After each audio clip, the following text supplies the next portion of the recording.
Վերջին շրջանում սոցցանցերում կեղծ լուրի հանդիպել եք, կոնկրետ օրինակ կարող եք բերել։ Հենց այսօր եմ հանդիպել զինծառայողներ, չգիտեմ, զինված անձինք ինչ-որ տեղեկատվություն էին տարածում։ Դոնբասի հետ կապված լուր է, հիշում եք վերջերս լուր տարածվեց, որ եթե ընդդիմադիր առաջատար տեխնազուներից մեկը հաղթի, ուրեմն 100,000 հայեր կարող է մեկնեն Դոնբաս, կռվի, հետո պարզվեց, որ դա կեղծիք է, սուտ է։ Հա, ամենաշատ տարածված է եղել է, որ հանրախանութներում գովազդ դնելու համար Մակրոնի հետ նկարներ կտարածեին։ Միշտ հանդիպում եմ ֆեյք լուրերի, բայց ավելի շատ իմ մեջ տպավորվել է պատերազմի ժամանակ տարածված ֆեյք լուրերը։ Ֆեյք լուր կար Ռուսաստանի պատերազմի հետ կապված, որ ինչ-որ խոշոր ենթակառուցվածք էին պայթացրել, հետո պարզվեց, որ ֆեյք է, ոչ մի պայթեցում չի եղել։ Քովիդի ժամանակ բուժման ինչ-որ եղանակներ էին առաջարկում, օրինակ ալկոհոլը կարող է բուժել մարդկանց, բայց շատ դեպքերում մարդիկ օգտագործեցին եւ ավելի վնաս ստացան ալկոհոլից։ Եվ կապված նաև ռուսական ռազմաֆազայի տեղահանման հետ կապված, խոսքով շատ են տեղեկատվությունը համացանցում։ Ինչ նպատակ են հետապնդում ֆեյքերի հեղինակները եւ ինչ ազդեցություն կարող է գործել կեղծ տեղեկատվությունը։ Փորձում են հասարակական կարծիքի վրա կարծիք ձևավորել կամ ազդել հասարակական կարծիքի վրա։ Եթե մարդը քաղաքականապես գրագետ է, մեդիա գրագիտություն ունի, դժվար թե տրվի ֆեյքերի քարոզին կամ ինչ-որ սադրիչ հայտարարությունների հավատա։ Վախ սերմանեն ժողովրդի մեջ, ավելի շատ վատը ներմուծեն։ Ավելի շատ հետաքրքրություն կմտցնեին մարդկանց մեջ, որ մարդիկ ավելի շատ փորփրեին, տեղեկություն հայտայտեն։ Ամենակարևորը հոգեբանական ազդեցությունն է կարծում եմ, որովհետև մանիպուլյատիվ գործողություններ են, կոնկրետ կամ բուն փաստի վերաբերյալ ուշադրություն շեղել կամ ընդհակառակը կենտրոնացնել նշված փաստի վերաբերյալ կամ ավելի գլոբալ կարևոր փաստերից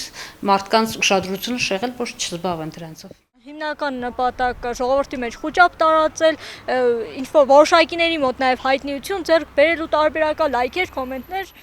Նպատակը հիմնականում մարդկանց որոշումների վրա ազդեցություն ունենալն է, նայած թե այդ կոնկրետ բովանդակությունը ստեղծողը ինչ նպատակ է հետապնդել եւ նաև խոճապ, վախ, ինչի՞ չէ։ Հնարավորինս ցավոտ հարված հասնել կոնկուրենտին եւ այդ կոնկուրենտը պարտադիր չի որ լինի քաղաքական անձ։ Կարող է երկու, ասենք, գործարարներ, մրցակիցներ փորձեն միմյանց հետ, միմյանց վարկաբեկելու համար ֆեյքերին օգտագործեն, այ ֆեյքերի բանակը։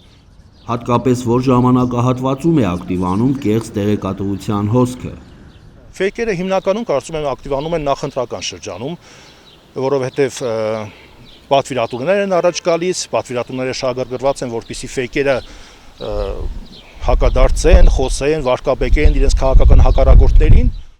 Ավելի շատ նախընտրական շրջանում եւ պատերազմների ժամանակ։ Ըստ ճգնաժամ է, որ կեղնի ժողովրդի մեջ, այդ ժամանակ իրանք փորձեն այդ ամեն ինչը։ Ֆեյքերը կարծում եմ, որ ընտրական գործընթացների ժամանակ է բավականաչափ շատ եւ նաեւ քաղաքական գործընթացների ժամանակ է։ Հիմնական արտակարգ դրություններին դե պատերազմ, կորոնավիրուսի ժամանակ էր մի աշխարհ ինչ ասես կար, հիմա ընտրությունների ժամանակը հավանական որ որոշակի ֆեյքեր կհայտնվեն իրանց լոգիկայով։ Նկատել եմ, որ հատկապես ակտիվանում են ինչ-որ խոշոր իրադարձություններից առաջ։ Կարող է լինել ընտրություններ, քաղաքական թեմաներ։ Ըստ ձեր դիտարկումների հիմնականում որ երկրներից են տարածվում կեղծ լուրերը։ Կարծում եմ հիմնականում թշնամական երկրներից, Թուրքիայից, Ադրբեջանից փորձում են Հայաստանում պառակտումներ, հասարակական պառակտում առաջացնել, թշնամանք առաջացնել, հասարակության մի շերտին լարել մյուսի դեմ։ Դե ավելի շատ Թուրքիայից ու Ադրբեջանից կգա, որովհետև իրանք է մեր վադի համար շատ ֆեյք լուրեր կտարածեն հայերի վրա։ Մեր հարևան թշնամի երկրներից ավելի շատ։ Մեր պարագայում Հայաստանի Հանրապետության պարագայում հիմնականում թշնամական երկրներից են, որոնք ոչ հավաստի աղբյուրների միջոցով բավականաչափ հեշտությամբ տարածվում են։ Ամենատարբեր երկրներից էլ իրանք որ ուզենան տարածվեն, իրանք ամենատարբեր երկրներից էլ կարան լինեն, չկա ինչ-որ կոնկրետ երկիր, որ ասենք կոնկրետ այս երկրից կարա լինի կամ այն երկրից։ Դե Հայաստանին առնչվող ֆեյք տեղեկությունները բնական է, որ Ադրբեջանից, Թուրքիայի կողմից։ Ամբողջ աշխարհում է կեղծ ինֆորմացիան շրջանառվում եւ Հայաստանն ու Շիրակի մարզը չի կարող անմասն մնալ բնականաբար։ Եվ քանի դեռ կան պատվիրատուներ կլինեն անպայման ֆեյքեր։ Ինչ դեր ունի այսօր արհեստական բանականությունը, դրա կիրառումը ինչ բացասական հետևանքներ կարող է թողնել։ Ֆեյքերի մոտ նաև արհեստական բանականությունը շատ է կիրառվում տեղեկություններ աղավաղելու, ձայներ կրկնօրինակելու, ինչ որ որոշակի պատկերներ ստանալու ու ավելի ոնց որ ասած իրականին մոտիկ ֆեյք տեղեկություններ ստանալու համար։ Արհեստական բանականությունը մարդիկ ավելի շատ օգտագործում են երևի վատ դեպքերում, բայց ինքը նաև ունի շատ պլյուս եւ առավել լավ հնարավորություններ։ Ունի իր վատ կողմերը, չարամտորեն կարելի է օգտագործել, որը միշտ շատ տարածված է։ Ես եք օգտվում արհեստական բանականությունից, բայց լավ կողմով, մարդկանց վատություն չեմ ելե հաստատ։ Վատ նպատակներով օգտագործելու պարագայում շատ հեշտությամբ արհեստական բանականությունը օգնում է ստեղծել նյութ կամ լուսանկար, որպեսզի կեղծ լուրը ավելի հավաստի թվա։ Տեխնոլոգիաների զարգացումը շատ օգուտ է տալիս, երբ որ դա ճիշտ է կիրառում։ Շատ հաճախ կարելի է եւ վնասվել դրանից սխալ օգտագործելու դեպքում, որովհետեւ մարդիկ արհեստական բանականության տված վնասներն է, որ շատ հաճախ չես կարողանում ճշգրտել այդ ինֆորմացիան կոնկրետ արհեստական բանականությունն է մշակել, թե մարդու ստեղծած կոնտենտն է։ Արհեստական բանականությունը ունի եւ դրական կողմեր եւ բացասական։ Եթե արհեստական բանականությունը օգտագործվում է, ասենք, գիտության ոլորտում, մշակույթի ոլորտում, սպորտի, գիտության, կրթության, առողջապահության, շատ կարող է դրական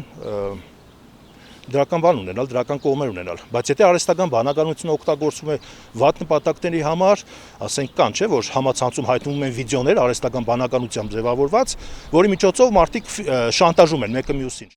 Ով պետք է պայքարի կեղծ տեղեկատվության տարածման դեմ։ Դե ամեն օր ինքը իր վրա կրանա, որ չտրվի այդ ֆեյք լուրերին, չհավատա, ամենակարևորը, ինքն է չտրվի, այդ ազդեցության տակ չգնի։ Ամեն մարդ ինքը պետք է պայքարի իր այդ ամեն ինչի դեմ։ Կարծում եմ, որ քաղաքացիներից յուրաքանչյուրը պետք է իր վրա պատասխանատվություն զգա պայքարելու դրա դեմ։ Բոլորս պիտի պայքարենք, թե ԱՆԱՏ-ը, թե պետությունը, թե ՀԿՆ-ը, թե